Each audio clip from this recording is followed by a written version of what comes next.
Jeff Gordon, and you're watching Racing America.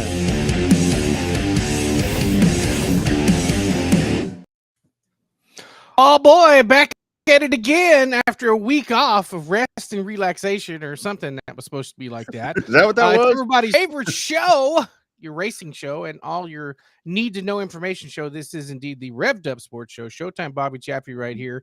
The aforementioned Rodney Rodriguez, that's the man on your left. I said rest and relaxation, but it was a little busy time for you down at, was it Cars on the Coast, Cruising the Coast, whatever that was down there? Yeah, man, Cruising the Coast, 10,231 entries, breaking a record right there. And I think about 800 plus were here from Texas, about 3,000 there from Mississippi, and every state represented damn near. Didn't get Alaska in there, and then you had some countries from outside the U.S., but it's one of those things to where I highly recommend this to folks to go do this, because it's like a week-long block party, Bobby. All they do is they sit there. The streets are open because the people are just driving their cars, and it smells of exhaust, and it sounds like real freaking cars, and people are just on the sidewalk sitting there drinking beer and eating, and it's just a big party. That's all they do. They sit around and watch cars drive by. And were you like demographic wise, you're in there with the old men, or is it a mix of young guys, or generally middle-aged dudes with their dream, Chevelles and Camaros and stuff like that? I think you had a lot of older than me, because and this thing is very restricted. I see a bunch of different car shows for work, and this car show, it's like if you're not, I think they cut it off in the early 90s. And don't go rolling up in there with anything, any of these rice burners or none of that. They are not going to let you in.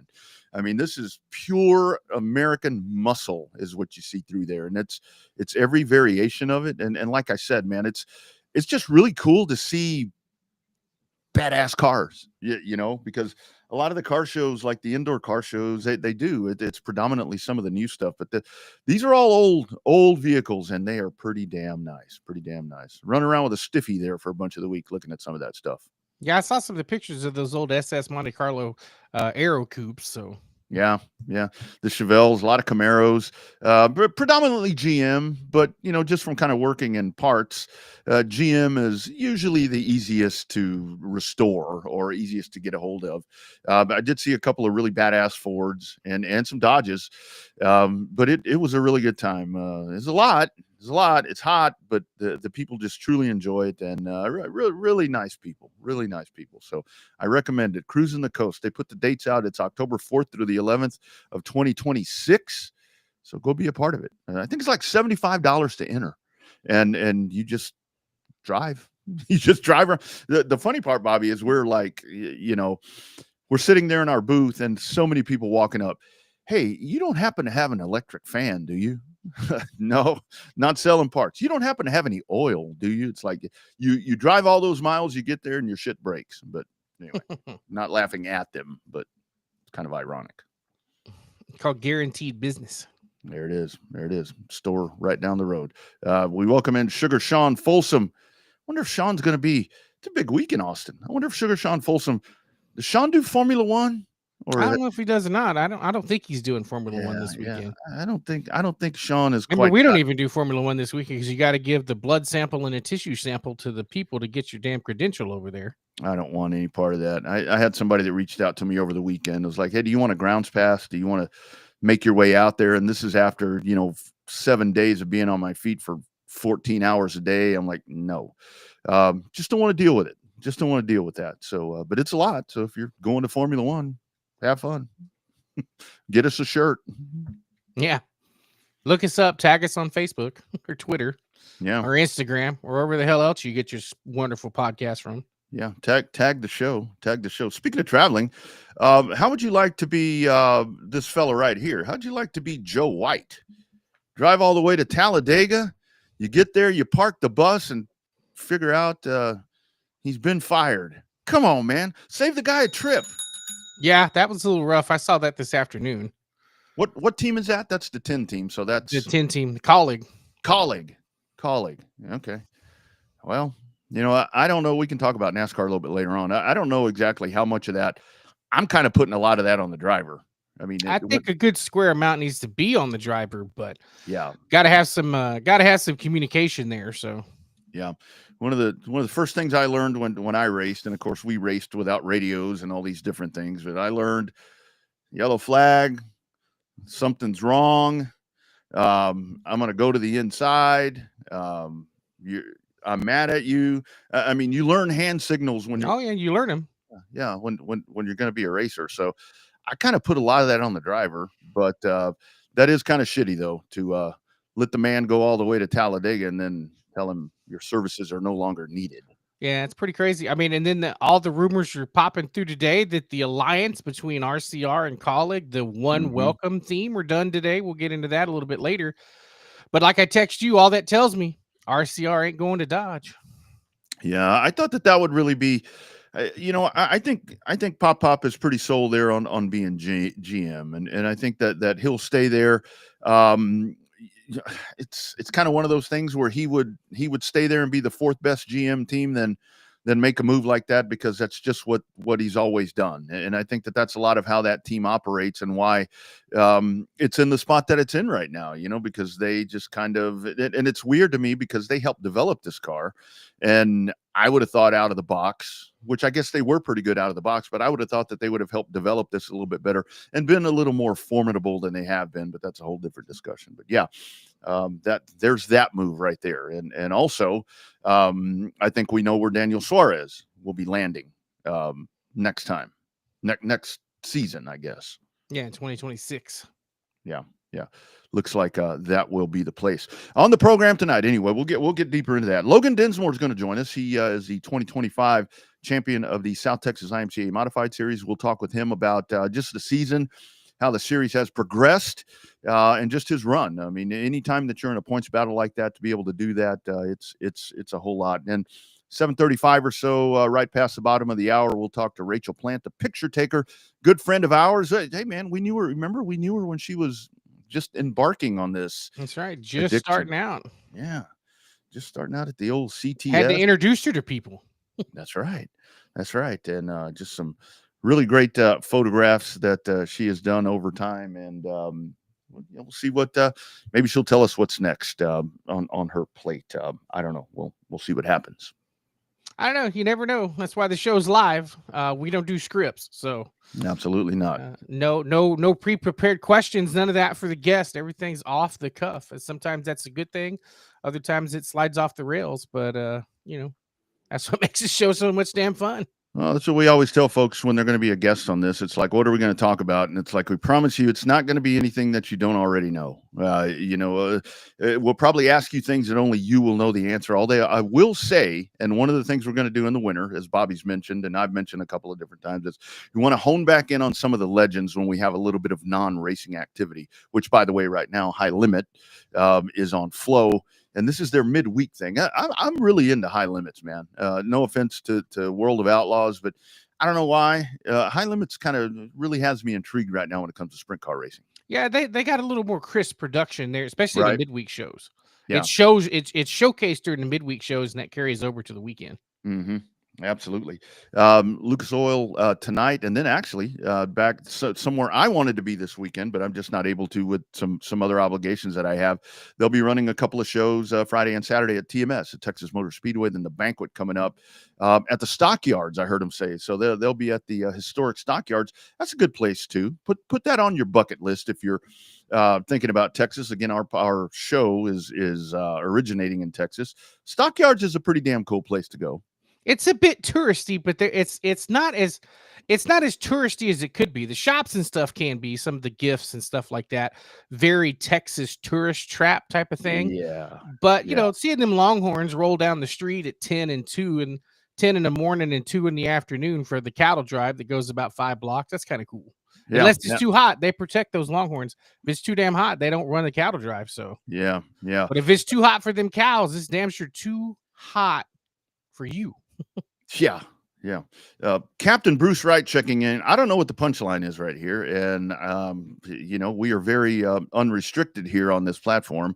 I don't know if I want to know. I don't know if I think he's calling one of us gay or both of us. I think it's possibly what he's doing right here. So Don't tell him. And I've I caught will a see lot of him shit about shaving. I've caught a lot of shit about shaving. So I can only assume he's talking about me, so I can only assume he's talking about me. Well, which I am gay. I'm happy and gay, right? I guess. That one Christmas Carol has that word in there, and it's not a big deal. Before Logan Dinsmore, speaking of Texas tourist traps, you're a Buc-ee's fan, right? You try to hit the Buc-ee's when you can. So you see they're getting some competition in Corpus. Oh, I saw the article was you had to pay for it to read it, so I didn't read it. I saw that it was getting some competition, but I didn't get to see with who. Great. I opened it right up. So I guess this is something else that I'm paying for that I don't know about. From mysa.com, the Texan is what it's called. The Texan is the name of this Bucky-ish type franchise that headquartered in Yorktown. So one of those small towns on the way. They're going to be opening up a one-stop shop megastore at the Corpus Christi International Airport, and that's right there past 44 on International Drive is apparently where that's going to be, and it's like a 40-year lease on this. And I've actually stopped at one of the Texans. There is one this side going into Victoria when I had the kid over at Victoria, and I would stop in there quite often. It's not quite Buc-ee's, but these things are popping up everywhere now, right? It's a cool thing to do now, right? Yeah. Before it wasn't. I mean, I'm just fortunate. There's a Buc-ee's every direction I go to a racetrack. So where there's down to Texana, I got the big one in Luling. I've got the one in Bastrop. I've got the one going north. If we go to Waco, got the one because you and I generally stop at the one in Temple. At our age, we're forced to check out the cleanliest bathrooms. So I've go to one at TMS. Yeah, I've gotten to where I avoid them unless I'm traveling like with you or with a fellow that I travel with for work every now and then. He's a Buc-ee's guy as well. But if I'm by myself, I'll probably find a quick trip. To be honest with you, I'll probably hit a QT just for ease. Usually a little easy to get in and out. A little bit easier. Not quite all the pomp and circumstance. Yeah, and people just with their head up their ass. It's like go, go, go, go, go. And that's the funny thing that I've realized traveling to some of the other southern states now, is to where I go different places and they're like, oh, you got to check out this new place that we have here. One of the few in the state. It's called Buc-ee's. I'm like, dude, I'm from Texas. I know what that is. No, we're getting one right down the street from the house. I'll have one here at the end of 2026. Gonna go right next door to the Chevy dealership down there. R.I.P. Thunderhill Raceway. Yeah, like right across the street, right from where that was. Yeah, caddy corner anyway. Yeah. Imagine if that track was still there and that was still there. You'd be in hog heaven right there. Yeah, it'd be a lot of fun. Have everything we need. If I lived where I live now and could still get to the racetrack going the back way. Oh, dude. Yeah, that would be unbelievable. The way we used to go isn't even there anymore. I was out there a while back and I'm like, let me take the old way back, the way we used to, if we happen to indulge a little bit too long, pulling the trailer and all that. And we kind of had a secret way to get back to the old Lockhart. And hell, that way don't exist anymore. Hell, it's all concrete. It's all sidewalks and parking lots and all that stuff. Yeah. Or houses, depending on how far you go. Yeah. What are they doing to us? All right. Enough of the small talk. Let's talk some racing. Let's dive in right here. The South Texas IMCA Modified Series completes their second season, I believe it is, of on-track competition. This is the man at the top of the heap. We welcome into the program. It is Logan Dinsmore. Mr. Dinsmore, how you doing, sir? Not too bad. How are y'all? Doing well, my man. Doing well. So how you feeling post-championship, my friend? Pretty damn big feat right there to win any championship, I will tell you. But when it comes to a modified championship like that, kind of take us through how that felt once it was all said and done. Yeah, I'm mostly glad that it's over, I guess. The beginning of the season, like, we kind of thought about a championship run, but then we started running better, and it just worked out. And once those final, 3 races, we were leading, and the gap was smaller, and then it got bigger towards the end, and it basically came down to just had to finish. And that was very stressful, especially that doubleheader weekend at the end, the Friday Saturday show. Absolutely. So talk about the stress of that. Obviously, rain played havoc and hell on the schedule for 2025, but there was a couple of those races where you ran a Heart of Texas and Waco one night, and then had Corpus the next, and then you had an I-37 doubleheader at one point. Like when you see that, because your home base is not exactly Central Texas located as it is. I mean, do you look at the miles and go, oh, damn, that's a lot of traveling to try to race for a trophy and some good money? We went to the first time we went to 37 was the last race of the year because their first race got rained out, and that's our closest track. That one's about an hour 45 for us. So Waco's 3.5 hours, Corpus 3.5 hours, Edna 3.5.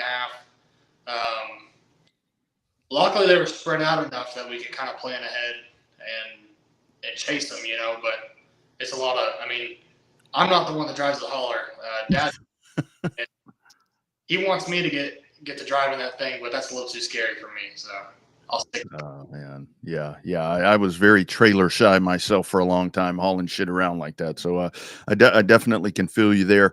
So with your season, I mean, obviously with wins and so forth, I mean, you had those, but for you, it really was the complete season, because you see a lot of times where when you get into championship runs to where you win, you crash. It's feast or famine a lot of times, but for you, it was running at the front, and if you didn't win, you're running right near the front. Kind of take us through that, man. Consistency was the key, it seemed like, for you guys. Yeah, we struggled the first. Well, I say struggle. Our worst finishes were 6th. Nice. In a field like that, it still feels really good to run that well. We just found some things wrong, or just something we did wrong with the car, and then went to Corpus, made the wrong adjustments, ran 4th, and then we went to Waco, and it was that was a blast. That was a great track. I'd never been there the first time being there, and then those races after that, it was just consistent runs towards the front. It's kind of hard to points chase and chase a win at the same time, because like it's two different mindsets. Like sticking your nose somewhere that you shouldn't. Yeah. Takes to get to the front half the time, so you kind of bail on those kind of things when you're chasing points. But then we had a couple wins at I-37 for their separate shows of stems, and so we had a lot of speed throughout the year. So talk about like that one race that you guys had in Waco. That was a hell of a car count that was for there, and I think that you had a lot of the northern guys, so to speak. Texas is so big, we could say northern and stuff like that. But that Waco, I think they had 15, 18 cars just in the B main. So what, when you show up at a race like that, is the goal just to make the A first and then concentrate on setup, or you try to just concentrate on the setup from the time you unload the trailer and get ready to start packing the track? Well, so Stems does a redraw for the heat races, but it's a different style of redraw as opposed to the normal IMCA top 12. It's still top 12, but they redraw 1 through 3, or 1 through 4, and then 5 through 8, so on and so forth. So it's really just like my first goal is like make the redraw, like whether that's get the final spots of the redraw or a better spot of the redraw. But the first goal is to get a redraw, and then it's just. Once you started points racing, it was kind of just make it to the end. And Waco, the car was almost too good not to chase it. It was a tricky cushion in 1 and 2. It was pretty wide in 3 and 4. I think I jumped that cushion about 3 or 4 times, ripped the nose off.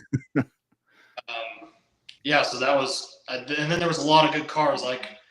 Dean Abbey, Garrett Gregory, Morris, Cody Leonard, Stevie, Marcus. And there was a lot of good cars there, so it felt really good to compete that well.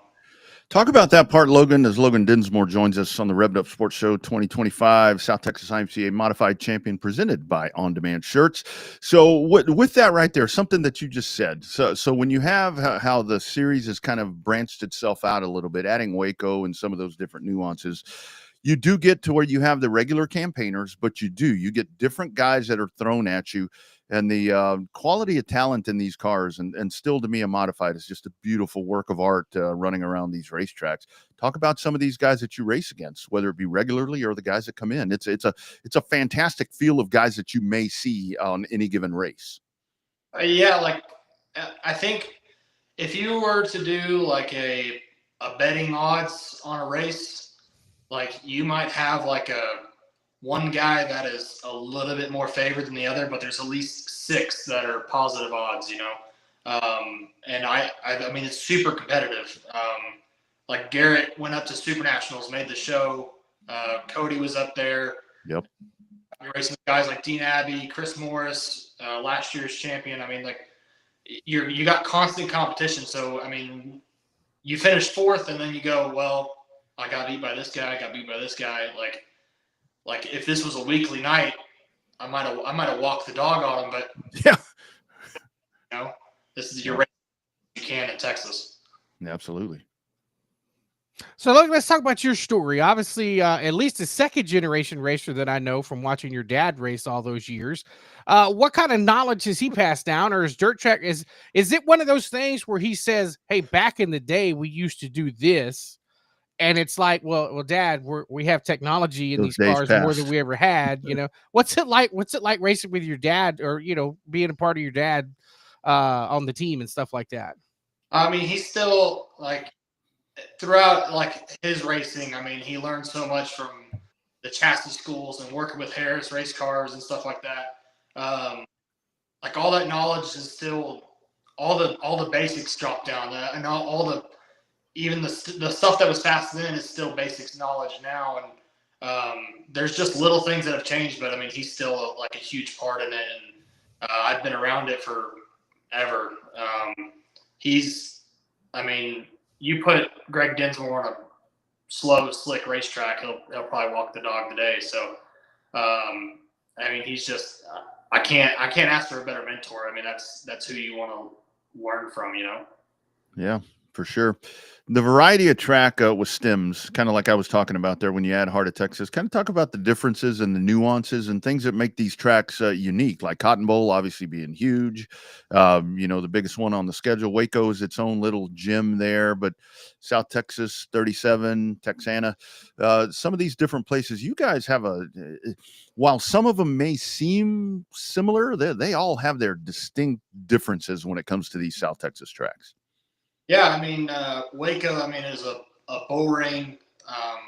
I mean, I don't know much about it other than the one time I was there, and that was a really fun track. Bull ring, high banked, had a cushion that was built by the cars themselves, built cushion, which either or I'm fine with, but those are like, that was first time ever being on a cushion like that, and that was something in itself. Corpus, you carry a lot of speed there. The track's real hard on tires. So that's a factor. And then 37 is a D-shaped track, cushion around the top that's built by the track, and then it's wide enough to get 3 or 4 wide. Cotton Bowl, long straightaways. Texana, paperclip. So you got everything. You have to be good at everything to be there at the end of the year or to compete well. And I think I don't think we had. I think Morris got 2 wins in the beginning of the year, and then I don't think we had a repeat winner after that. So like, you had to be good everywhere, and it was good everywhere. Mm-hmm. So Logan, your success the last couple of years on stems have been pretty impressive. I know you got a few wins last year, barely missed out on the championship. Talk about, was that more of a motivating factor for this season to just get up on the wheel and say, I'm not losing this one? Or is it just a race by race deal? I know you said you didn't like racing for points, but it's always one of those things where you start out the year, if you run well, you look at the points, you're like, ooh, I'm up at the top. I can do this. And then you're like, well, a couple of races later, you're like, why the hell am I chasing points? Yeah, I mean, last year, the first year of stems, still really competitive. I think it's more competitive this year. It just keeps growing. And I think we won 5 times last year with stems. And that was in my old car, which my brother's driving now. And that was a good year. And then right at the end, within like the last 5 laps, that's when we lost the championship. So, throughout the off season that stung, and then I'm sitting here looking at the second place trophy. And so, once I seen the schedule was shrunk down a little bit, as opposed to last year, and it just worked out better. And we had this new IRP car, and it is a bullet. So honestly, if I with how fast the car was, if I didn't compete well consistently, I would be disappointed. Right.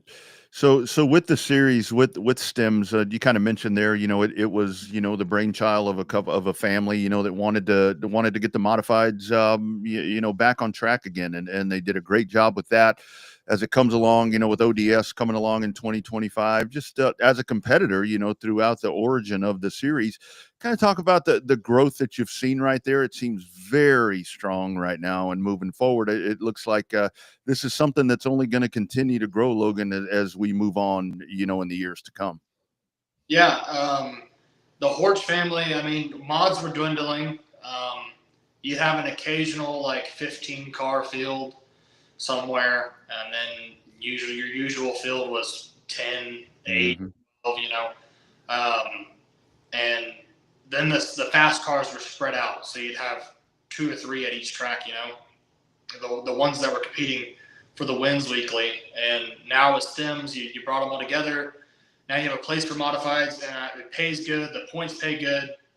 It was good last year, and then ODS stepped up, and they made it even better. So, the points fund, the payout weekly. I mean, we're racing for at least 1,000, if not more, weekly. I think so. Yeah, Waco is 1,500 to win. The start money's good. It's just it just keeps growing. So if it just keeps getting, people are getting modifieds. They're wanting to get out there with them, and I don't see it going down any lower. I mean, this is great for modifieds. Absolutely. So as the champion, what's your ideal schedule for next year? Do you want to go the 4 race rotation, 2 per track, or you want to see 12, 14 races? I mean, because the races count for national points, don't they? Yeah. National points would be hard to chase down here, at least. We'd have to race weekly almost, and 40. I think it's your best 40 nights a year. So for the STEM series, with how it's paying, I'd rather race, 15 times for the amount of pay we're getting as opposed to 25, 30 times for weekly pay, And I think that the show we put on, it means more to win a Stems race as opposed to, a couple years back, you go to a weekly race and it's nice to win, but when you win, a Stems is like a big show every time you show up. And so I think a 15 race schedule, keep it around South Texas, hit Waco a couple times. I think that would be a nice turn. Yeah, I agree. I like that. I like for it to lay out that way. Last one for me, Logan, is obviously, wide open platform right here. Talk about obviously your family. Talk about all the folks that make this happen. Because it takes a lot to make a championship run. To make a top 5 run, to make a top 10 run on a season championship. But to go in there and win this in a mega competitive series, man, talk about all the folks that make it happen, because I know it takes an army. Yeah, most importantly, my dad, Sundowners Performance Diesel. He is it wouldn't be possible without him. If I was into racing without him, I would be, I don't know, racing once a year in a go-kart somewhere. It's all on his shoulders, and he does everything he can to make sure we have the best stuff out there that we can compete with, and he just makes it all possible. And then ODS stepped up with us last year. We got some shirts made, and then we got shirts made again this year. Got us a RUSS suit. They've helped us out tremendously. I know him and my dad have grown a connection with the STEM series and sponsoring. And James, the ODS people are the probably the best thing that's happened to South Texas racing. They have flooded the. I don't even know how you say it. Just they take care of everything. They wanted to see the STEM series stick around because the Horches couldn't do it no more, and they knew that it couldn't go down, and they stepped up. And then all the races they sponsor, all the racers they sponsor, tracks, they do so much for the area. And Royals Automotive from Kerrville, Texas, hometown. Lowry's Plumbing, my grandparents. Weir's Machinery, CarQuest of Kerrville, Swinson Racing Shocks, Chris Swinson, Relief for Troops, Mark O'Donnell and Drew Hessler. IRP race cars, Jason Ingalls. It's been a huge help this year. First class towing with Steve Whitaker. A lot of information from him for this car. This is his old car. And I think that's Kevco drive shafts, them too. Absolutely. Well, man, it's been fun watching you guys. Stims is a lot of fun when it comes to town. I know that I had a good time when y'all were down in Edna at the beginning of the year to kick off the season after a couple of rainouts. So we're hoping for the best for 2026. Look forward to seeing you guys and gals make the rounds around South Texas and putting on even a better show coming up in 2026. So congrats on the championship and best of luck in 2026, man. Yeah, thank you. Thank y'all. You bet, man. Take care. Congratulations. We'll talk to you soon, brother. See y'all. All right. There he goes. Logan Dinsmore, champion of South Texas STEM series, South Texas IMCA modified series, and just a great run for them. I mean, it's been a really good 2 years for him, like he talked about right there, with a runner-up, the year before, and then the championship coming through this year. So really impressive what they've done, and I love that right there when he talks about his dad, because it's like he's still actively involved right there. And Greg Dinsmore, he's adapted well to the new stuff. And like Logan said, and you watch tonight, that guy will get out there and kick your ass too. Yeah, depending on the night, he can still reach up and do it, knock the rust off a little bit, and show them kids up, huh? Yeah, absolutely. I mean that is one of the guys that will sneak up on you if you don't have him on, as they say, on the bingo card on any given night. You watch that guy, and he might come up and get you. The Revved Up Sports Show, presented by On Demand Shirts and Audio Visual Consultations. Of course, our title sponsors right there for all the great stuff that they do for us. We talk about on-demand shirts all the time. You hear about on-demand shirts all the time. How about a word from the man that is on-demand shirts? Why is branded apparel so important for your company? Well, because a shirt or even a hat that has your brand on it gets worn to grocery stores, baseball games, or even family reunions. The impressions are endless and they last years. Contact us today so we can help elevate your company. You've probably seen us all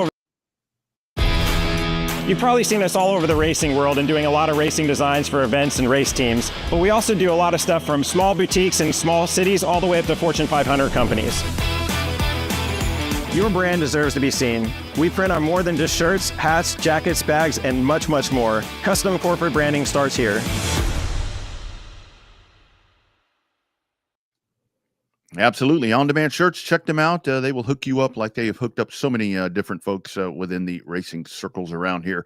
Moments away from the picture taker, Rachel Plant, joining us here on Revved Up Live. I do want to touch on, we've got NASCAR conversation coming up. We'll talk about the Alabama State Championship that you will have this weekend out at Montgomery Motor Speedway, so forth and so on. Talk about some NASCAR TV ratings. Oops. As our guest says, lack thereof. Yeah, oopsie. We'll talk about that here in just a moment. But Winchester 400 this past weekend at Winchester on the high banks there, and Ty Majeski. He bought a Wisconsin can of whoop ass with him, didn't he? 350 of 400 laps, Ty Majeski. And it's, that dude's in the thick of trying to. He's in the truck championship. Still hanging in there. Yeah, he's hanging on barely. Tight battle coming in with I think the top 4 or top 8. I think the biggest gap. I think they're separated by a total of 16 points from 1st to 8th, with 2 races to go. Talladega on Friday, and then they got a Martinsville race, I think, the following Friday. And our man Caden Honeycutt still in the thick of that as well. And that's, man, how sweet would that be if he'd be able to win that championship with 2 different teams? I mean, I think. Well, he was running top 5. Yeah. There at the Roval and got punted on the coming to the turn 7 to get up on the high banks, just got punted and he was pissed. I don't blame him. After winning a couple of stages, he was not a happy camper. I think it dropped him from 4th or 5th back to like 8th or 9th. He lost all the, he was in on points above the cutoff line, and now he's not. But I think he's 4 points out, and I think there's another guy that's like 8 points out. So it's the points are just incredible. Yeah, really tight. Playoffs. Whatever. Yeah, Winchester 400. So Ty Majeski, the winner there. Dawson Sutton second. Cole Butcher comes home third. Billy Van Meter, Stephen Nassy rounding out the top five. And one of the crown jewels, in my opinion, the Winchester I want to 400. go up there and see. You ever seen a Crown Vic race up there? Ooh. No, man. I haven't seen that. But just that track. I mean, it was testicles like, bang the ground in the corners depending on what car you run up there. I can only imagine. I mean, with the hills on that place. I mean, you know, I remember back in the day when, you know, before these late models got as strenuous and technology based as they are right now, and Mike Eddy and Sineker and Jim Sauter and these guys are running out there in ASA, and those guys would go out there and you'd see them banging the skid plates going through those hills out there at Winchester, and it's like, holy shit. Yeah, you know, it that's a track that's on the bucket list. Yeah. And I've told a lot of people that don't know about Winchester, and like, Winchester, why Winchester? Well, you don't know. Thursday Night Thunders from Winchester should be a lot of fun too. Oh, dude. I have the truck points for you. Corey Heim is already locked into Phoenix by winning. Tyler Ankrum is +2 above the cut line. Friend of the show, Daniel Hemrick, above 2 from the cut line. +1 is Rajah Caruth in fourth. Lane Riggs -1. Ty Majesty -2. Grant Enfinger and Caden Honeycutt are -4. Nice. There so you go. You talk about a tight points battle going in to Talladega on Friday. Yeah. Early. I think green flag drops at like 3:30 on Friday. On Friday afternoon race again. Oh, nice. All right. That'll be good. All right. Let's go back in. On Demand Shirts presents our next guest, and not a stranger to many of you that have been around the racing circles. Oh, look at her. It's sideways. Yeah, there we go. It's not sideways anymore. Got you right there. It is our good friend, the picture taker, Rachel Plant. Still Rachel Plant for a little bit, right? It's still Rachel Plant for a little bit longer. It is. It's until February, but I'm trying to get used to the name change. So if you went with Stuart now, I wouldn't be mad. It's okay. That's gonna be weird because I know. So my wife, before she married me, her married last name before me started with a K, and everybody called her Tracy K all the time because it just sounded kind of cool, you know, Tracy K. And for a long time, people were like, "Hey, Tracy K," and for a while, I'm like, "It's a fucking R," but I eventually got over it. You know, that's okay. So anyway, I digress. Doesn't sound like you're over it now, but yeah, really, yeah, it doesn't bother me that much still. So how you doing, girl? Is a weight lifted off of you after all of these years of just looking at racing through a lens? It is. I had to put my shirt on one last time today because it'll be the last time I'm going to have to wear it. I'm really coming into this with mixed emotions. I thought I was going to be completely fine. It's a big life change for me. Racing photography has been with me for the last 10 years. Started at Central Texas Speedway, and here I am now. It's been through a lot of life changes with me, and it's gonna be missed. But yes, there is a huge weight lifted. Today I sat down and I looked at my computer and I went, what on earth am I supposed to do? I don't have anything to do. I uploaded my last photos. I'm like, what do I do now? It's going to be a change, but it's going to be a really good change. Absolutely. So let's crank it back 10 years ago. Roddy and I joked before you came on the show. We remember that we had to introduce you to people. And we see the picture over your left shoulder, which I think is the picture that got you your name out there, so to speak, with that calamity. Because I think Rodney and I were actually announcing from that perch when that wreck happened, and you just happened to be right there. And the rest, as they say, is history. Talk about that. You were. Let's go back to the very beginning. So Central Texas Speedway had all of the Wednesday country music concert series there. And I love country music. So I would always go to watch the music. And then one day I just started bringing my camera because I wanted to take pictures of the people who were singing. And I met the people who were running the track at the time. And they said, hey, why don't you come and take race car photos? I can't do that. I'm not a photographer. I can't do pictures of race cars. So they said, just come try. So one day I showed up, I was up on the perch, I was taking pictures, and then I'd post them online, and they were awful. They were the worst things you've ever seen. I look back at them now and I'm just like so embarrassed, but everybody has to start somewhere, right? So Ellen Wright now called me one day and she's like, hey, you take pictures at the racetrack. how can I buy that? Why on earth would you want to buy that? But she did. And so I met her in the pits one day. It was my first trip ever in the pits. And she brought me around introducing me to people. And that's really where it all started. And then you guys being the announcers there really introduced me to people. And it's just been a whirlwind ever since. It seems like for me, Rachel, and again, somebody new into racing, and I thought that it was so cool that you were coming in and going in that capacity, because that's one of those things that I don't care whether it's digital or like in the old days when I used to go to the track and my dad would buy me racetrack photography. You know, you actually bought a picture for $1 or whatever the case would be. But it really seemed that like the one thing that pulled you in, you kind of mentioned Ellen right there, Miss Ellie. You have developed relationships with people that, I mean, these are lifelong friendships that you have gone out and man, you have taken that. And I think that's got to be one of the things that makes you enjoy this so much, isn't it? All right, we're going to start with the point of you are not going to make me cry. That is a rule. You are not going to make me cry.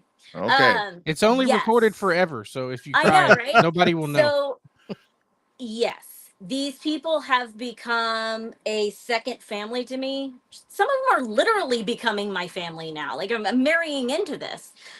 So I have spent the last 10 years really not just building a photography business, but really just building a brand of myself and what I'm capable of, and building family and building relationships with the racers that's built on trust and honesty and just happiness. I want to be the girl that goes around with the camera in her hand, making everybody laugh, wearing pink. So yes, family has become a very important part of this. Looky there. Yeah, that was taken at I-37 one day when I was out there in the infield. Very nice.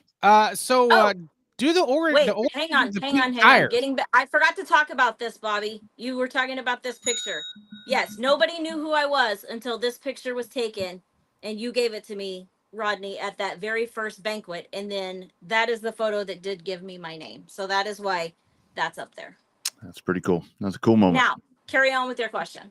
The origin of the pink tire. You mentioned pink, but how that's incorporated into everything that you have going on. Talk about that pink tire. Was that your idea? Was that a track idea? What was the origin of the pink tire? Do you know? I think Nathan did it. If I remember right, I think Nathan's watching. I think Nathan did that. Somebody did it one day, just happened to paint it pink. And then I was like, oh, it's pink. I wear pink. That's going to be my pink tire. So we started to call it My Pink Tire, and it just really stuck with the announcers. But I think it was Nathan who originally did that, but I don't really remember. It's been so many years ago. So let's talk about the part where, of course, because like you said, CTS and 2017, you were. I want to flash back to that because when we lost CTS, I mean, we all, not to rehash all that, and again, I don't want to cry tonight, but so when all of that goes down, kind of take us through when you organized that banquet.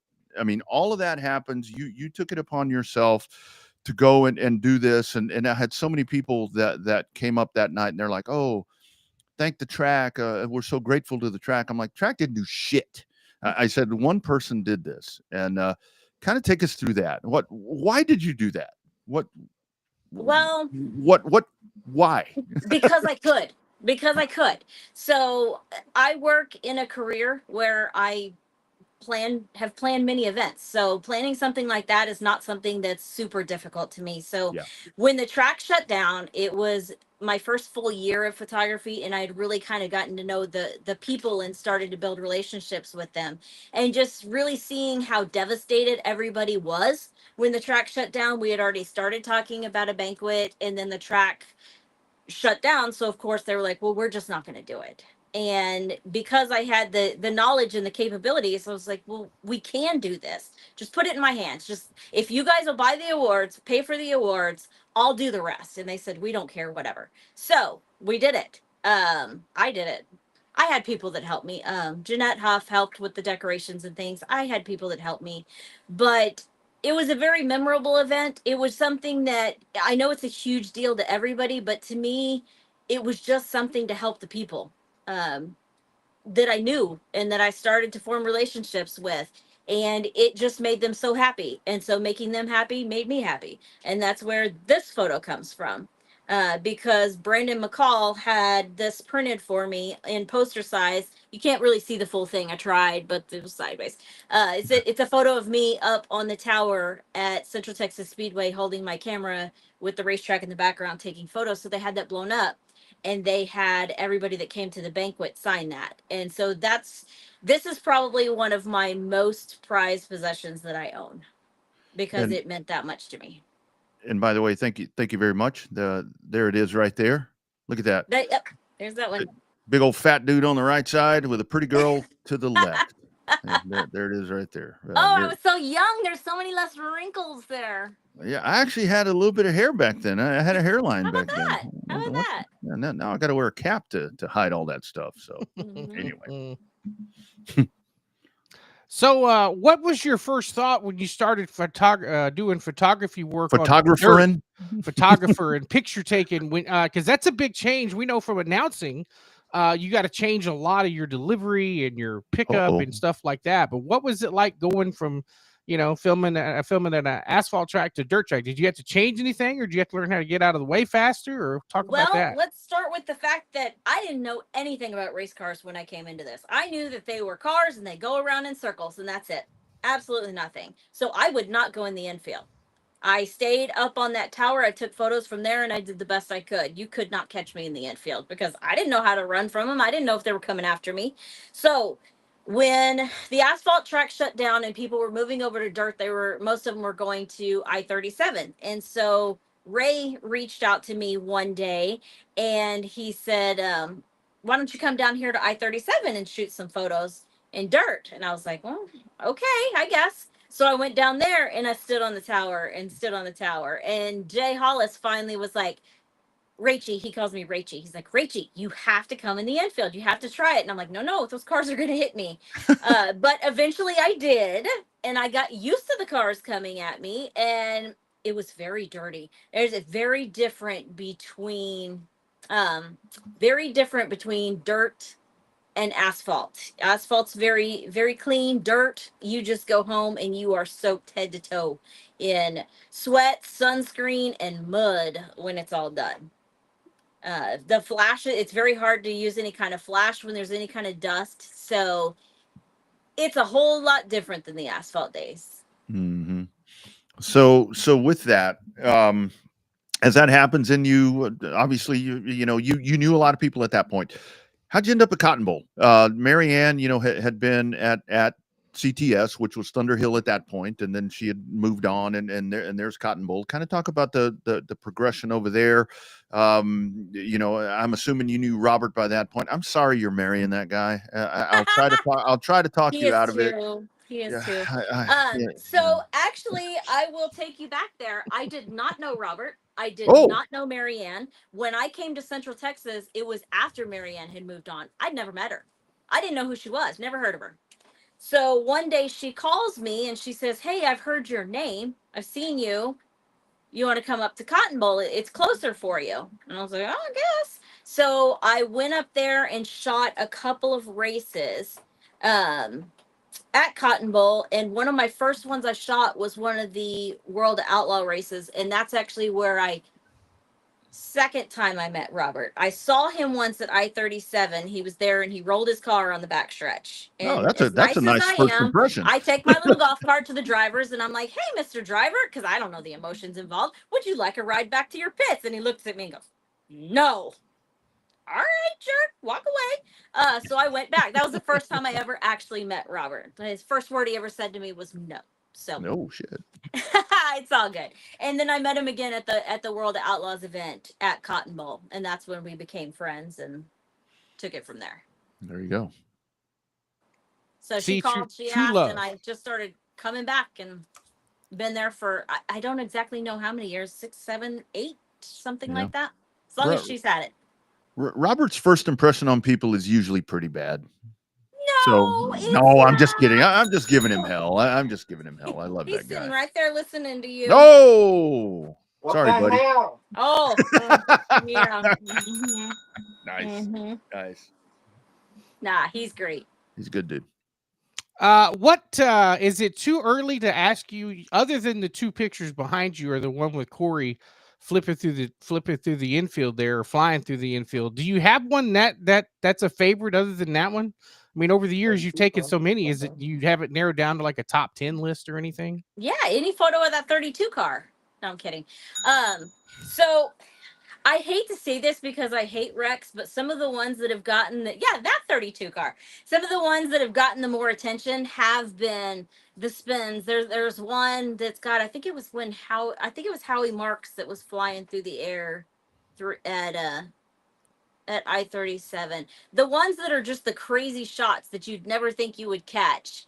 They just interest me and they get the most attention. But if I have to say there's ones that are the favorite, the one that would be my favorite are the ones I took at I-37 the night that Chris Morris won his first race. Mm-hmm. That night was emotional for absolutely everybody that was there. There wasn't a dry eye in the house. The Morris family, all of us were crying. We were so excited. So that would have to probably be my favorite photos I took was that night of that first win, because that's what's most meaningful to me. I get to see, racing has so much emotion in it, and being there in the infield, you're there for it all. You would be absolutely amazed, which you probably know, how many men are saying, "Oh, it's sweat" when they get out of the car and they're wiping their tears because they're so excited. Or you're there for their best moments of their first wins, their championships,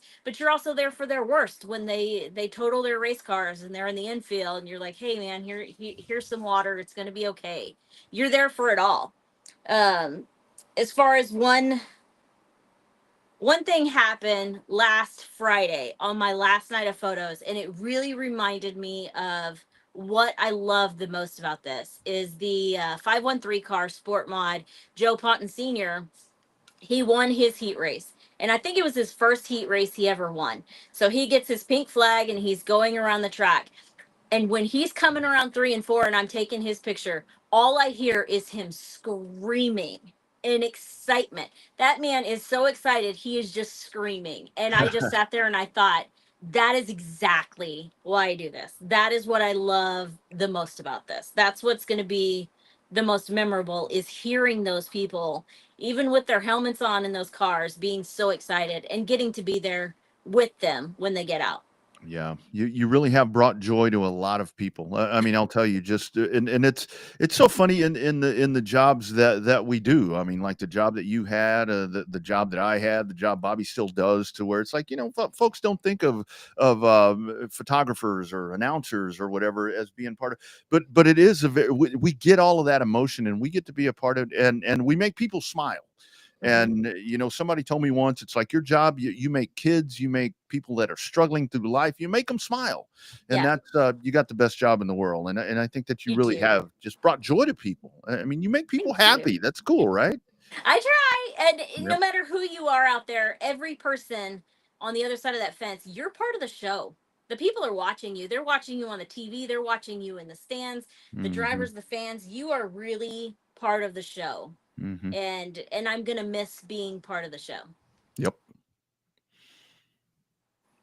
Before we get to anything else, before I forget, you passed the torch, so to speak, to our good buddy Sugar Sean Folsom, who's been taking pictures with you forever. An interesting note, and he will back up the story. He might be listening tonight. I actually let him borrow my camera the first night he ever tried to take pictures. And it wasn't necessarily a great camera, but that's how he got started. Is he was like, he saw me trying to take pictures. Like, here, let me show you how to use it. And he's like, hey, can I go take pictures? I'm like, go. Rachel, you know how to use the camera better than I do. So it was one of them Kodaks that it was a disposable camera, and you took it to the Walgreens afterwards. It wasn't that bad. It had a screen that I didn't know how to use. So you're aging yourselves here. Anyway. We're not as young as we once were, but we're not as old as we are either. Yeah. That's all right. I feel it these days. It's been 10 years and your girl is tired. I'm tired. Yeah, that's why I took a little step back myself. So I have to ask you. So to cap off the career, and again, we'll talk about moving forward. I mean, what's next? Whatever. I mean, how are you going to waste your time now? But I have to ask you. So you finish off the season, hell, getting behind the wheel of all things, a dwarf car. I'm like, girl, don't start in that. I was hoping you weren't going to bring that up. Only because I'm here to tell you, it's like, that's not the one to start in. But it is because I love dwarf cars. I know you do. have been a dwarf car fan since the very beginning. I have beautiful photos of that number 4 car on that wall that you took because you like those cars. But so we finally got the was that? powder puff race in. It finally stopped being rained out, and I looked at the weather forecast and I was like, it's not going to rain. I'm really going to have to do this, but it's okay. It was good. So I did okay in hot laps. I mean, I made my circles. I didn't hit anything. And then I did okay in my heat race. I made circles. I still didn't hit anything. And then in the main, the car wouldn't go in gear. It's been a problem for me with the car. And so I had a couple of choices. I could either pull it to the infield and completely quit, or I could keep trying to do the gears or run it too fast in the wrong gear and risk messing up Dwayne's car, or I could just run around the bottom, which is what I said I was going to do the whole time, but I was kidding. But it actually worked out that I ran around the bottom the whole time and just let the girls have fun passing me. So as they were passing me, like Jesse was going, and I'm like, oh, there's one. Oh, there she goes again. There's 3, there's 4, there's 5. I think it was 6 or 7 times that I got lapped, and I didn't even have to hit the brakes because I wasn't going fast enough because the car was stuck in gear. But when I pulled into the infield, of course, I was sad my car wouldn't work and had a little pity party, but that's fine because when I woke up on Sunday, the only thing I could think in my head was when I got out of that car, all I could hear and see behind me was the squeals of the girls getting out of the cars and the hugs and kisses from the husbands and everybody. So proud of them. And all I could think was, this was such an amazing event. I really hope they do it again. I hope they invite me to drive again because I will get out there and I'll finish a couple of places from last, not exactly last, but they had prizes for last place and hard luck, so it's okay. It was such a good event. I'm so glad they put that on. It was so much fun. I drove that car one time, that car that you drove. And I'm bringing this up because I want to tell you, I hung that thing in gear at Texana. I could not get it. I think I got it to second. And yeah, I am not a fan of that shifter on that car. So it's not just me, so that's okay. No, somebody that's run a lap or two did the same thing. So Okay. Don't feel bad. But you did a hell of a job. We're proud of you for that. Thank you. I did it. That's all that matters. And I was decked out with my I looked good doing it. I had a bag from On Demand that I had all my gear in, and I had my race suit from Austin Witt. And I was ready. I was decked out, but I was just slow. It's okay. It's okay. So you got a custom made race suit and all that. I mean, are you going to race a regular car again, or you just want to do a dwarf car, or one and done? I mean, is that how it is? No, sir. I just got it to look good for that race. I am not a racer. I do not have a racer's mentality. I have no desire to get in a car again. If it's a powder puff for the dwarf cars, sure, I'll come and play, but I am not a racer. I'm not doing that. Hey, just wear it out in public. I mean, Halloween's coming up. Halloween's coming, yeah. Put your race suit on. I can do that. Yeah. I mean, if it gets cold at a race, I can just pull it out of the trailer and I can be warm and look important. There you go. Well, hell, you're going to be important. Don't worry about that. So speaking of that, speaking of races or whatever. So now what? I mean, you don't have to edit photos. I mean, I'm sure that you will still be an integral part of what Robert's doing. I mean, obviously supporting him as moving forward, but what do we get to see you with a camera at some point for some races, or what are you going to do next now that you're just going to be Rachel, not the picture taker? I need a new nickname. It's going to be like Rachel Stewart. I need a new nickname. I got to come up with something. Somebody's got to come up with something. I'm not going far. We'll just say I'm not going far. Of course, I'm going to be a really good tire grinder and beating body panels out and putting the car together and washing it for Robert. I'll be his little cheerleader and his little pit crew. But the most exciting part that haven't put out online just yet, but started last weekend, is received a call from James Cole with On Demand Shirts, and he asked if myself and Nick Robbins would be willing to come together to help lead the STEM series through 2026. So going forward in 2026, I'll be working closely with Nick and James to help lead the STEM series.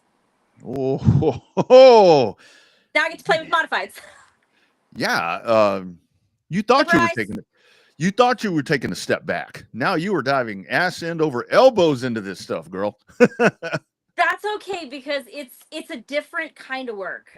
Those who know me know that I'm a workhorse. I love working and doing things, and it's just a different kind of work. And it's you probably won't really see me with a camera. I may be out there getting some individuals for promotional use for stems, but you're not really going to see me probably out there with a camera. I'm moving on from that. I'm gonna do what I can. We had our first meeting for STEM's leadership team, and we've got some exciting things coming up. So I'm not gonna go into details. It's too soon for all of that. But we've got some really exciting things. Nick, James, and I, all three have very different, not personal. What's the word I'm looking for? Maybe philosophies, ideas. We just have different strengths. Oh, okay. We have very different strengths, and we can bring those together, and we can take this thing from really good to greatness, we feel. And the one thing that we all have that we are perfectly in alignment on is the passion for the race cars. We have the passion for the sport, and we really want to see this taken to the next level. So that's the goal in 2026. We're going to talk to the racers and see what they think, what they feel, and base our decisions on that going forward in 2026. It's going to be very exciting. Wow, that's huge. Yeah. Magic Mike Knott's here. Rachel Stewart, Racer Chaser. No. Yeah, that sounds kind of not. Yeah. I already got one of those. I'm good. Thank you. One's enough. Yes. One is definitely enough. Sorry, Bobby, that was the last one I had. I always say last. No, one. I mean, she's on the right path. I'm kind of blown away by that one. I'm like, yeah, shit, now I'm like, she's on the right path. Every time Rodney and I tried to step away, we come in deeper than we were before, nose deep generally, and that's sounds like you're on that same path like everybody else. Every time you try to step away, you come back and you're way more elbows and knee pads deeper in the muck and the fun. I don't know. I have to ask Robert a question. If he's still there, can he hear us? He can hear you. Robert, Hey, has Rachel been a bridezilla, or is it just a yes, dear? You can do anything you want. Yes, dear. She can do anything she wants. My man. There you go. That's the best answer right there. He's lying. He's lying to you. I had a whole event planned. It was big, and he said nope. So I got him to agree to a private ceremony, and that's it. It's going to be private, and it's going to be really nice. It's going to be just what we want. It's going to be pretty simple. Will there be like some sort of, I mean, you're a meeting planner, you're a party planner. Will there be like a party for the rest of us, to come and celebrate the happy couple? No? Screw us? No, I don't blame you.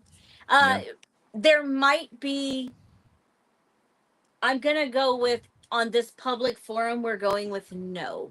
But right. I can give you more details on potential celebrating with us at a later time. Keep us posted on the STEM stuff. If that happens to get thrown in there, then we'll go from that point. Yeah, yes.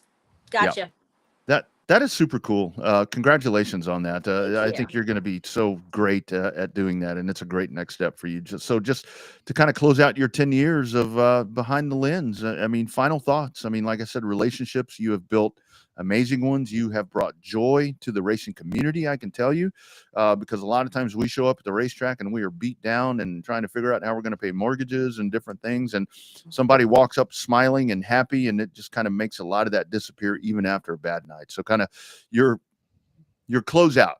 It's all you. I try. I really, really try to be a positive light out there. And the way I look at it, sometimes I come off the track and you can just feel the tension that's going on. There's people yelling at people over here and yelling at people over there. And I'm just like, oof, is this what it's like off the track? Apparently it is. But the tires in the infield that I've been with for 10 years, the tires are very nice. They don't yell at anybody.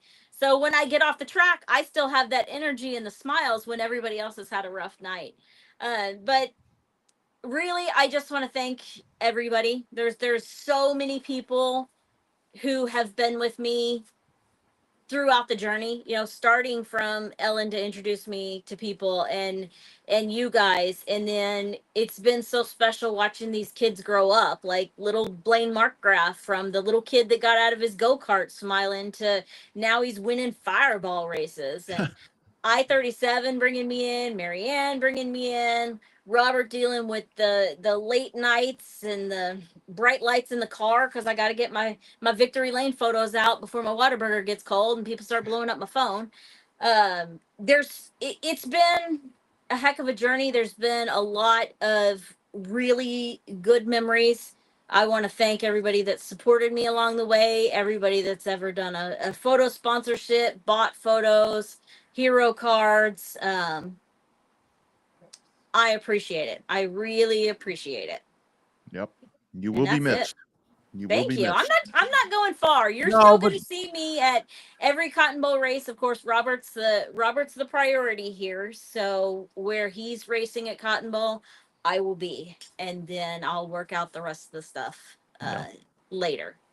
So you'll still see me. Of course. Absolutely. We're proud of what you've done. We're proud to know you, and thank you for serving our racing family for 10 years, over 10 years. Thank you so much. It's been a pleasure. We appreciate you, and good luck moving forward, and give that groom a hug for us. I will. I'll give him a hug. All right. Thanks, guys. Appreciate you, girl. Love you. Talk to you soon. Love ya. Bye. See you, Rach. There she goes. Rachel Plant, special person right there, to where I think that's really the thing that kind of I was talking about right there, is to where she really has brought joy to what can be a very stressful sport with just her appearance. I mean, her demeanor. I mean, she's just a good lady. Good lady. Yeah, I mean, I think that the ability to stay level-headed in certain circumstances, like she says, when somebody's yelling over here or yelling over there, and then to catch the moments where somebody's winning for the first time or winning after a tragedy or anything like that. Winning is winning, right? Like, it's always special. But I know 10. Let's see, what has it been? 16 years after I raced. I still see victory lane pictures from when I was racing pop up as Facebook memories, and it's still, they're just as special now as they were 10 years ago. The trophies may be broke, and that money already spent from what little bit of money you got from winning, but those pictures, I mean, they're there. They get a bigger legacy every year. So unsung duties are camera personnel, camera people, picture takers. She was actually one of the first that actually, because one of the cool things about when you're racing is you get out there and, the kiddos come over, and adults, and, you get to sign autographs and so forth. And she was really one of the first ones that really took her and Sean, where you take the hero card thing and make that such a valuable tool for the racer, at a very at a loss for them, to be able to produce those. I mean, I know she made me some amazing dwarf car hero cards. I still have some of those now. It's an amazing picture where she put me on the right up where you used to go off pit road at CTS. She parked me up there, put me in a driving suit with the helmet on top of the car, and it's like I'm like on a Horizon thing, and we had to time the time of day perfectly and everything for when she wanted to take the shot. And she was one of the first ones that did that, and it's stuff like that. I mean, it's those contributions that make her time in the sport very important, and the part of STEMS is gaining a valuable tool right there with her. Yeah, definitely more behind the scenes. There's lots of stuff that she does behind the scenes that she doesn't want to get credit for. Yep. That you and I are privy to know some of the stuff that she does. So as we said, every time you try to step away, you're in a little deeper than you were before. It's the cycle of the way this business works. So that's why you do what I do. Don't leave the house. It's like I say, when you're going to get away from it, don't go to the track. Don't go to the track. Folks have said, why aren't you announcing when you're home? just can't. I can't. I can't. It will do that to you. It will do that to you. We'll wrap it up with some NASCAR talk as we head to Talladega.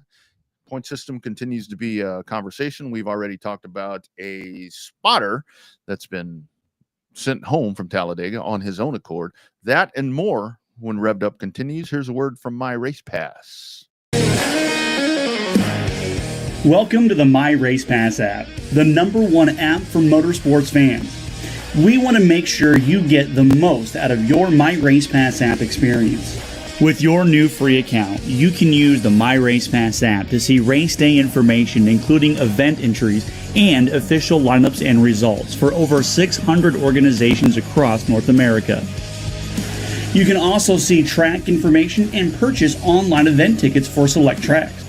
With your free account, you can also search for a track or series on the My Race Pass app and favorite their profile to receive news and race day notifications on your mobile device.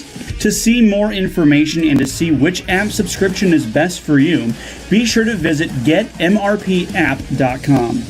My Race Pass, the ultimate racing resource. That's right. Download that thing. You will not regret it. The My Race Pass app. It is truly one of the coolest things that you're going to have if you're in racing, and you don't have to be at the racetracks. You get announcer audio with a lot of different facilities there as well. It is the My Race Pass app. Also, a big thanks to Simpson, my friend JD Bowser with the hookup right here. Simpson, that's where you want to get your racing apparel from. Don't go around to the go to the source. And here in Texas, we've got a huge Simpson facility right there down the road in New Braunfels.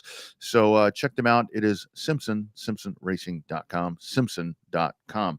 I meant to tell you, Bobby, at the part of the program, one of the things, because I listened to a lot of the race on Sunday I listened to on the road. And our man Mark Garrow, final call for him, the guru, Mark Garrow. Yeah, you mentioned that he had told you that he was going to be stepping away, but the final call right there for him on PRN. Another great, when you talk about relationships that you and I have made, just happened to, sitting at COTA and some dude walks up and wants to chat with us. And he's like, "Oh, my name is Mark Garrow." I'm like, "Holy shit, you want to chat with us?" Yeah. One of the best and one of the coolest guys out there. Yeah, no doubt about it. I remember he walked up and he's like, "Man, I started in local radio. I love guys that are in local radio and guys that are doing independent stuff, and it's a great relationship, man. Those Sundays with the guru were really cool at COTA. Really, really gonna miss and that. He was been on the show multiple times. Just another one of him and Doug Rice, iconic calls for 25 plus years, so almost probably 30 if you really think about it. 30 plus years, the two of them together. Doug retired last year, Mark retired this year. It's a change of the guard. Jeff Striegel left. Yeah. MRN, and so I mean it's a new generation of voices coming up to lead the NASCAR radio networks on the various platforms, MRN and PRN. And our phone hasn't rang. They still haven't called my stuff. I don't know if my people need to call their people or how that's supposed to work. I don't know what's happened. They haven't called us, but anyway. Denny Hamlin this past weekend, the winner there in Cup Series action. And my question to you is, was this the point? Denny gets out of the car. He wins 60. Obviously, his father, not in the best condition. We don't know the extent of that, but Denny actually got applause. Is this the time where Denny? We've seen it happen with Darrell Waltrip. We've seen it happen with Rusty Wallace. We've seen it with so many of these guys. Is this where Denny Hamlin, with still all the platforms that he has and everything that he does and lawsuits and so forth, is this where Denny Hamlin becomes the baby face? Is that what we're watching happen here? Absolutely not. Maybe for this particular week, but it won't be long before he says something asshole-ish here in the next couple of wins. If he wins that Cup championship, he's going to be the first one to say, "I beat your favorite driver." Yeah, absolutely. Yeah. And on his podcast, those were sympathy claps. Yeah, it was. It's kind of hard to tell somebody to F off when they're crying, out of emotion. It's kind of one of those things. It's got to be a really bad situation. But he did talk about on his, I don't know if this was on his podcast or on a different, I just cut up the sound to where he talked about, I think something that a lot of us can think about with your life and racing when it comes to your family being a part of this, and with his dad not in the best condition, and his dad being able to see that 60th win. Then he talked about his dad and the importance that his dad and his family have had on his career. It's going to start soon. Well, and just, he's he's the one that got me into racing, and took me to a racetrack when I was 5, and then made all the sacrifices financially to keep me going. They sold everything they had, and we almost lost our house a couple times, and just try to keep it all going. And so I'm glad he was able to see 60. That was super important to me. Big deal right there for him as he wins that at Las Vegas. And we'll see moving forward what comes about next as they get set to head to Talladega. So playoffs getting pretty thick right there, and the playoff conversation continues to happen about what's going to happen next. But I do like that there's not anything that's going to be in concrete until the season's over. Just let's get this over with and move forward at that point. Well, I think that's what they want to do, because they vocally said they don't want to take away from this year's championship by announcing something else to deminimize or dilute the championship as it is now. So I think that's a smart move by NASCAR. Who knows what they're going to do? We've heard they're going to do a little bit of everything. Who knows? And I think NASCAR's kind of toying with us a little bit when we talk about Denny Hamlin doing stuff, because you go to early this week, Door Bumper Clear, another great podcast. Here's NASCAR's Mike Ford on that very topic. A second. I think the biggest thing that people complain about is the guy that dominates the year. If it's a 32 race championship and that's 4 races playoff, whatever, that guy, whoever wins, should start with the most points, right? There shouldn't be back to 0 and, okay, thank you for us talking about you all year long. Now you have a 1 in 4 chance of winning instead of 40%. I think that's probably going to happen. That was so we got breaking news. Well, breaking news. Yeah. Oh, well, I think we talked about. I feel like I have. If I haven't, so there you go. There's your clip, Dirty Mo. There it is. So what would that be? 32 races and then a 4-race sprint, I guess. Yeah, I mean, there's still the playoff is not going away. It's just going to be the format that's going to change. Yeah. And the more that I've thought about it, I mean, the 10-race chase, I think I like that idea for it to come back, but I think that what NASCAR doesn't want to do is they're not going to rehash an old system. I mean, I think it's kind of at a point right now to where they need to do something different that's going to be different just because of that, to not revert back to in the 36 or 37, whatever it would be. I mean, if you want to do it that way, the only reason that I want to see them do that is to do that just to say, okay, we did it here. Let's go. How do you like it now? But I think at the same time, to where so much of this is generated by TV partners and by series partners and so forth. And there's a lot of that's factored in where I think people don't think about that part, to where it's like there are a lot of outside sources that have to sign off on whatever the hell they're going to come up with. Well, I think the biggest problem is that NASCAR fans are the pickiest fans in all of sports. Yep. Because they're going to bitch about everything. And we've bitched about them bitching about everything for years. Everything from the number placement to the, NASCAR this past week announced they're going to go from 670 to 750. Everybody said, give them more horsepower, give them more horsepower. NASCAR gives them more horsepower, and the same people bitching wanting more horsepower, they want 900. Not enough. Yeah. Not enough here, not enough there. They bitch about everything. And so it's just, you can't make NASCAR fans happy, which is unfortunate. And, and it's kind of like, it's that I've never understood the fact that the people that bitch about it the most are the ones that watch it. Yes, ratings are down. Yeah. I don't understand that, because it's the people that bitch every single week about something or watching it or keeping track of it somehow. I mean, granted, nobody watched Las Vegas to be the playoff opener, but that's what network TV does for you. And the fact that you don't advertise anything else on the mothership. So, yeah, Yeah, and that's a great point right there. We mentioned that at the beginning of the show, to where it's like the ratings come out and NHRA, surpasses NASCAR for the first time since 2017 or whatever the case Hot is. minute. It's been a long time since NHRA was number one. Yeah, and that was after somebody got killed, I think, because everybody started watching it. Yeah. Leger checking in right here. I mean, it sounds like some dirt racers, asphalt race, all of them. I mean, they're going to bitch and moan about everything. I mean, we talk about it, and again, here I am beating a dead horse and being an old dude, being Uncle Ronnie, as they call me over on Texas Sports Unfiltered when I get on these tangents. But it's like, when you talk about how much NASCAR has changed, I've been around long enough to watch where short track racing has changed tremendously as well, to where it's a totally, and you've been around long enough to where it is a totally different environment, a totally different everything from what we grew up with, just like it is with NASCAR. And you know what? This is not my daddy's NASCAR. All right. This is called my grandpa's NASCAR. This is called evolution.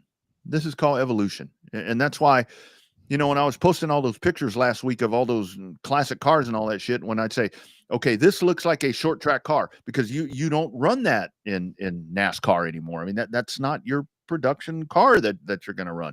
And I think it doesn't help at the same time with the horsepower change, to where, and that was the first thing. Honestly, you hit the nail on the head, to where it's like, okay, there more horsepower. No, it's not enough. Not enough. Absolutely not enough. Haven't even run a lap with it, and it's not enough.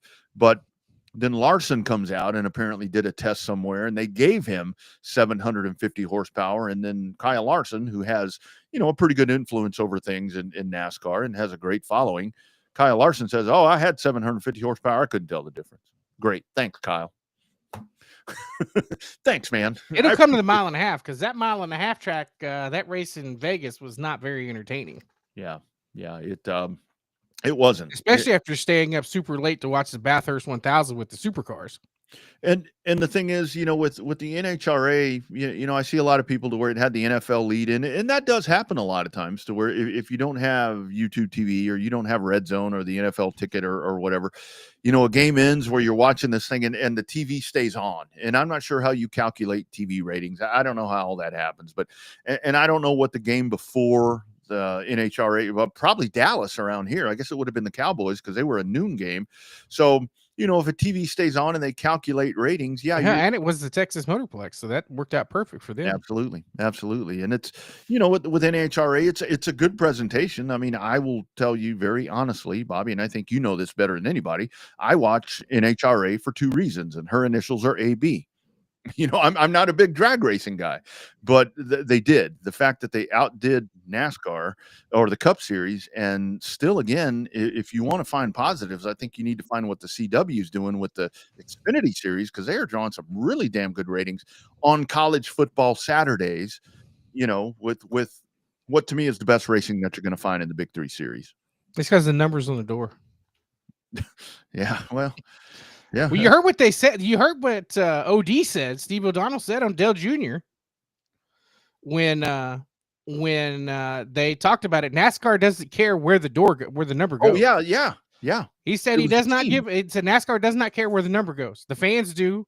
He said, but if you're mad at somebody, get mad at the race team alliance, because they want the number pushed forward so they can. Granted, not every team does a very good job of it, but they want that whole quarter panel to be about sponsors, but yet only 50% of the teams take advantage of it and make the paint schemes look worth the damn with the door that far forward. I still think if you move the door number back, that calms the natives just a little bit, because it looks like I have plenty of diecast with the new body style that has the number put back where it's supposed to be under the window and not on the front quarter panel, and it looks fine. Looks great. I think that whole thing backfired on the RTA, because I think what they had planned is, like, when you don't see, because I've said with this car, there's a lack of quarter panel. I mean, because the ass is kind of short on it to where it's you've got the valence up over the rear wheels, and you don't have a lot of room back there to where you can do that. So you need that part of the door to where you can do the bulk of whatever your sponsor is going to be. But I think this is where they thought that they were still going to be blowing people are going to be blowing money left and right to get on these traveling billboards, and these sponsorships that we're getting these days are minimal, for these teams. I mean, how long was Denny going? That's why there's 20 sponsors per car, damn near. Exactly. Yeah, exactly. That's why you don't see a redundant paint scheme on these cars anymore. And it's like, well, Kyle Larson has the same sponsor all the time, but yeah, it's fucking HendrickCars.com. That's his team. Yeah. There's 2 cars that look the same every single week.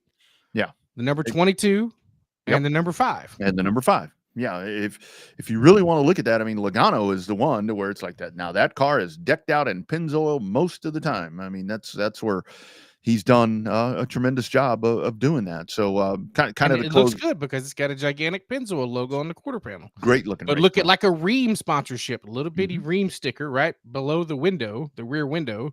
Yep. Some teams take advantage of it, some teams don't. But it's kind of like, well, I don't know. Yeah. And, the whole difference is with that, I mean, it takes a lot of money to go out and sell these sponsorships. I mean, trust me.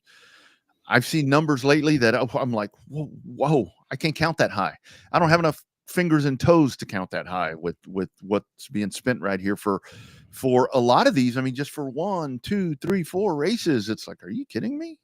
So it's a lot, but I do think I am very much on board with you now to where I do think the number thing, because the car looks enough like a car, like a standard car that you would see on the street, to where if you did shift that number back a little bit, maybe shrink the number down, allow them shrink the number down so you can put whatever the hell you need to put on it.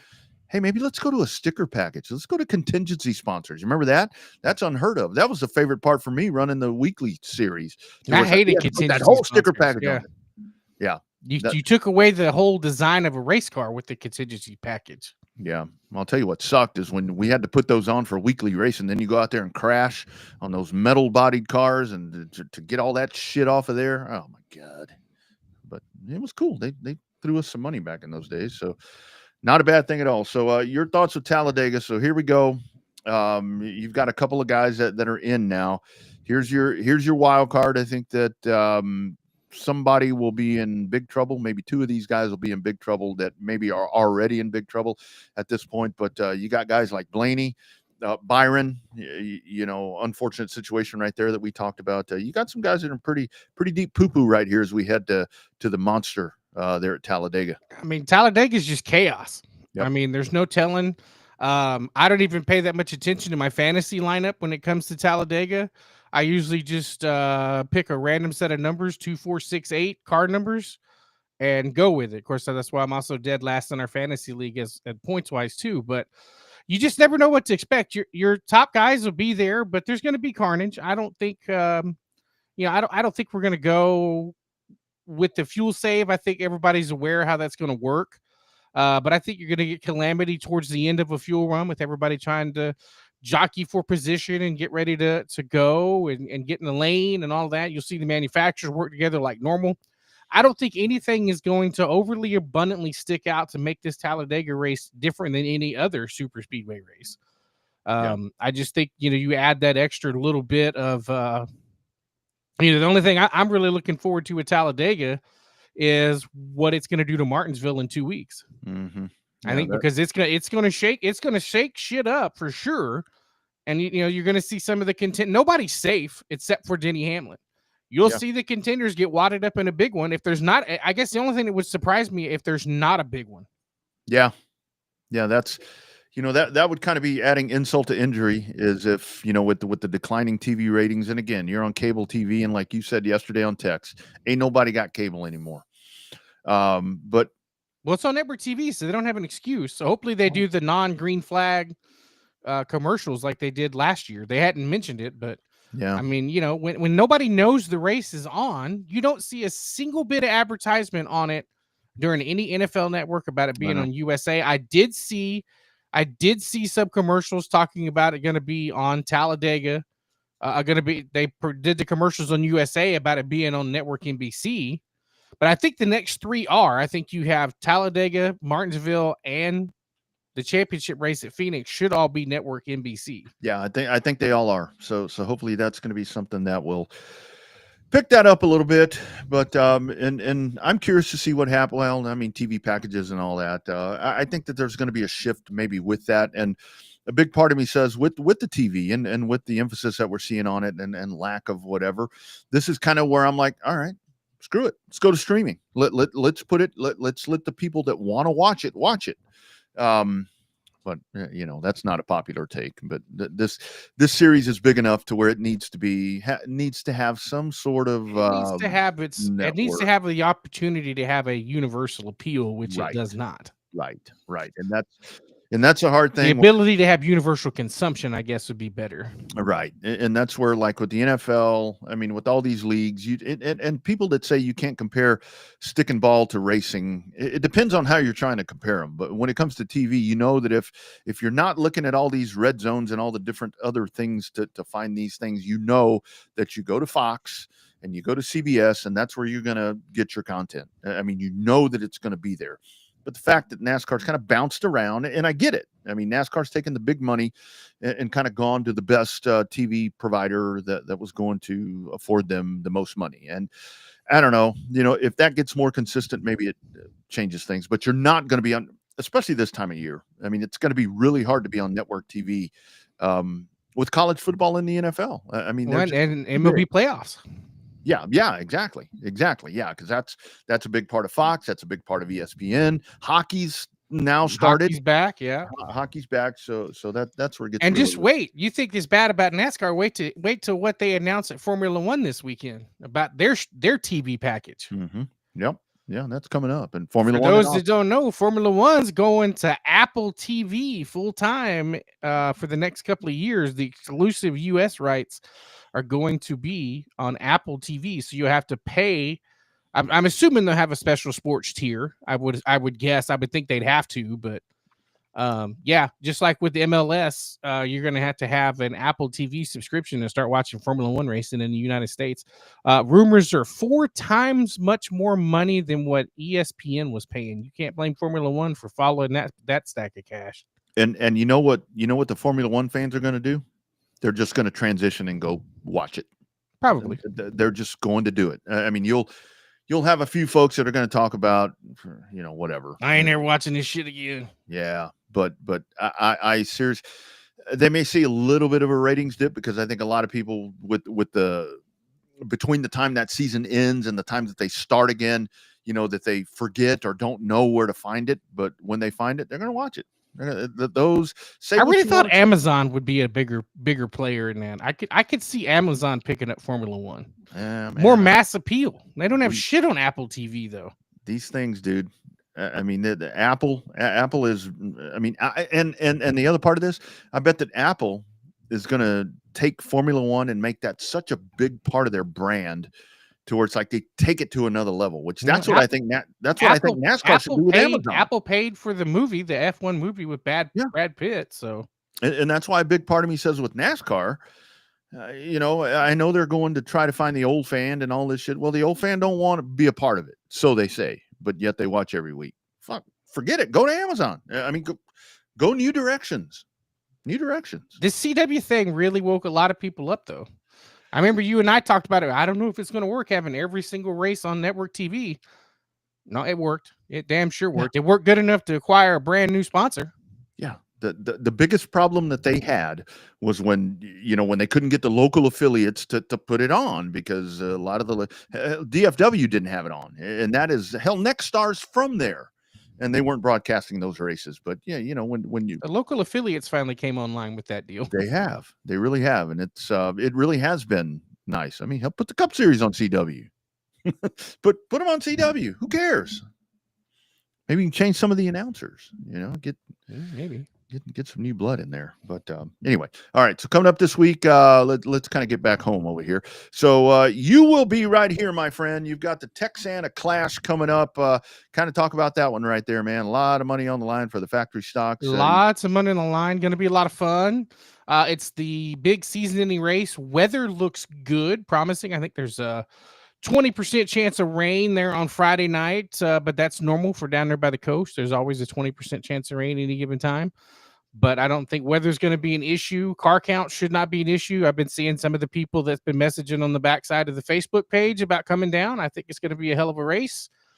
I think we're going to have a hell of a good time with a couple of kind of double shows working in. with limited mods running back to back Friday night and Saturday night. So I think we're just going to have a lot of fun, a lot of good racing going on there at Texana. I'm looking forward to it. I always have a good time. Had a really successful banquet 2 weekends ago, so it was a lot of fun celebrating the track champions. Now we get a lot of fun showcasing, as our buddy KR likes to call it, the best kept secret in Texas racing, Texana Raceway Park. And I'm jealous of you because you got to give out awards and you got to take pictures with my sweetheart there. I'm like, come on, man. Yeah, and the couple of pictures they took, I had that big ass trophy covering up my fat. Well, I didn't even look at the camera added about 30 pounds. I didn't even look at you. And of course, Cody knows that I'm joking and knows that I'm not joking. But yeah, congratulations to all the champs right there. Also coming up. Oops, sorry. That was for last week. That has passed. And congratulations to CBS, by the way, Cotton Bowl Speedway. Another great season right there. Another great Oktoberfest. We're happy to be a small part of their program. But I'll tell you, Marianne and H, it's one of those things to where I was telling a buddy of mine on the trip this weekend, because he was asking about different racetracks around the state of Texas. And I said, we got some really good ones. We got some of the most pristine, famous racetracks that you're going to find with dirt track. And I was telling him about Cotton Bowl. I said, you got CBS that has, multiple classes. And they have such an amazing following of drivers and fans where it's like they may not go anywhere else. It may be, a once a month show or twice a month show, whatever it is, but they will congregate at that place. And that's really special what they have there and continue to build there at CBS. Yeah, it's a lot of fun. The last couple of times I've been able to work some time into the schedule to get to Cotton Bowl. I had a good time, enjoyed myself, and had a really good time. Last time I went to Cotton Bowl, I got home at 5:30 in the morning. Nice. And the races were over at 11 o'clock. Nice. Also on the docket here in southeast Texas, Houston Motorsports Park will wrap up. You've got the full docket of racing there. Also some burnout competitions, I think, that's going to be happening there during the intermission time. Our man Magic Mike Knotts once again, extra car. I wish I could, Magic. I wish I could. I'm going to take you up on that at some point because I fit a little bit better in those cars at the moment. But I've got some network duties that I have to tend to with a 7 o'clock Texas Kentucky game. So I'll be up late for pregame, but be following along there as HMP closes out another year. I guess this is the finale, right? I think this is it. I'm kind of I think they got one more, November 9th, I think. They got one more. Okay. I do want to ask you this. So I caught a little heat because I posted something, I think on the Facebook, I guess is where it was, with HMP. It was somebody posted one of those videos about the hidden track, whatever in Houston, this whole thing about HMP.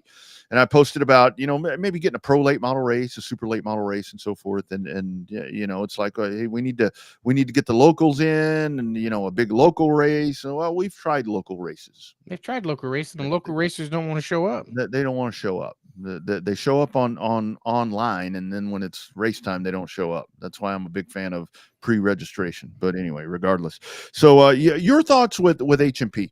I think the Modifieds of Mayhem, I think would be a good one. But that's kind of at the same time, I think with the Modifieds of Mayhem, they're going to. They tried that. They did. They tried that. They did 8 or 10 come through there. Yeah. 8 or 10. I saw Ricky Sportsman as something that was thrown out there as well. I think for that series, it makes it hard because that's Central Florida for most of those guys and ladies. And, there's probably something we could ask Brusso and Brooke Store, but that's a hell of a haul. That's got to be a good pay. And the easiest solution to it is real simple. Mm-hmm. Triple header. You run a UARA race. Mm-hmm. You run a Modified of Mayhem race. And you run a truck race all on the same weekend, 1, 2, 3. Yeah. One big shot, one big ass race to see how it's going to take. Yeah. And if it's successful, then maybe bring them back. We'll break them up, bring back a Modified of Mayhem race. You just got to time it right on the schedule. I've always said if you can find a way to bring a Southern Super Series race here and turn it into a snowball contingency spot would make you get all the guys from the West Coast. Yeah, to come up to Houston. So I think that the opportunity is the track is there for the taking. I just think that it's just too big of a risk, and most promoters don't want to do it because most of the they'll go north to south for 4 or 5 hours, but they won't go east to west for 10 hours. Yeah. Exactly. That's kind of the thought. I mean, the other thought that I had was, and this is a big maybe to where it's got to be where you got to go in there and find the sponsor and you got to find the money.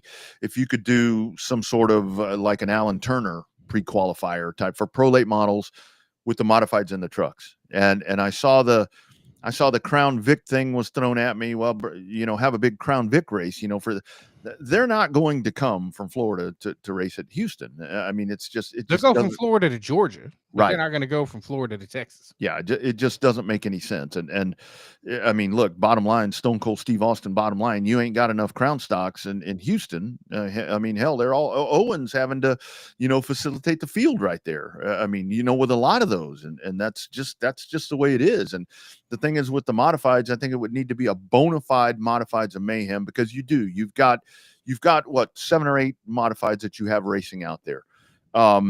But usually it's what, 1 of 2, 3 that are going to be the ones that are going to be, if the modifieds of mayhem came in, that were going to be the more contending cars with those guys, because that's where you're turning up the notches a little bit. And Enrique checks in right there. Amigo, ¿qué pasó, mi amigo?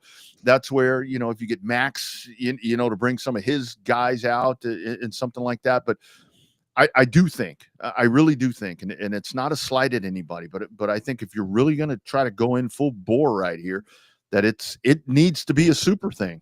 I mean, it's got to be a super late model. A lot of people excited, and nothing against the track management that's there now. They're doing their best to get as many cars as they can out there. They're bending over backwards. They are bending over backwards, but for whatever reason, it's just not taking. And I don't know why. I've never been able to figure it out. The racing was good when I filled in for Jennifer, a couple of back in August, and had a great time. The racing was good. Thought the racing was great. The atmosphere was a lot of fun. Crowd was incredible, but it just needed a few more cars to make it even better than it was. Yeah. And I think that maybe that's what it will take if you can get that, but that's easier said than done, like we talk about, because it is with I think it would take Tim Bryant, Ricky Brooks. I mean, you name the guys that bring their show to town, to where it is like a traveling thing like NASCAR. And I think that's where, if you could get an event like that to where, you see 25, 24 cars on the racetrack zipping around there. And I mean race cars. I mean, I'm talking about the best that you can find when it comes to short track racing. Look, I love bombers. I love stock cars. I love all of that, but it needs to be a bona fide show with badass race cars. And then you supplement with what you have. I love your truck idea. And you never know with that, if you put the trucks on that bill, maybe you get some Mobile, maybe you get some Pensacola, maybe you get some of those guys. So anyway, that's, again, we only provide the ideas on this program. That's all we do. That's all we do. We provide the ideas, and we're really good at spending other people's money. Absolutely. Yeah. We've just booked, the Snowball Junior over here in Texas. Don't call it the big shot. Don't call it the big shot. Oh, I found my sweatshirt the other day, the Texas Big Shot 250. Found that. I'll have to wear that next week. If it would cool off, I'd wear that on the program. Texas Big Shot 250. Man, those were the days. Remember Wayne Anderson telling those stories on this show? He's been on here too, guys. He has been on here like many others have been as well. Also coming up, maybe we can touch on it next week, the 23rd through the 25th. You got the DTK 7 Memorial happening at I-37. And again, while we're a national program, at the same time, we want to support our grassroots here and get to a racetrack this week if you can. Yeah, going to be a lot of the big show. I mean, big show season's here. You got Texana, you got 37. Corpus has got 3 or 4 big shows lined up to close out the end of the year. Spark, you got the shootout coming up. I think the weekend of Thanksgiving, or the weekend before. And then you've got the Sparkling City Classic, and then you've got some other races. So I mean, there's still, Texas wise, you may have to drive a little bit to get to it. They got the race coming up in Waco, the Friedrich Memorial, All In Racing. What's normally known as the Fall Classic. Yeah. So there's still lots of good racing here in Texas, lots of good racing around. All you got to do is look for it. Yep. And you can find it. If you're a race fan, if you're able, get to the damn racetrack.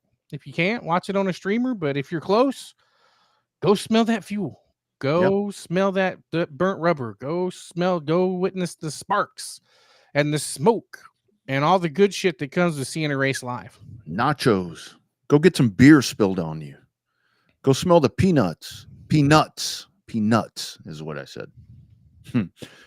Speaking of racing, streaming, High Limit's about to fire off right there. So we'll put this bun in the oven and wrap it up right here. Rest of the week for you, my man. I know you got Saturday Texana. What's everything looking like for you?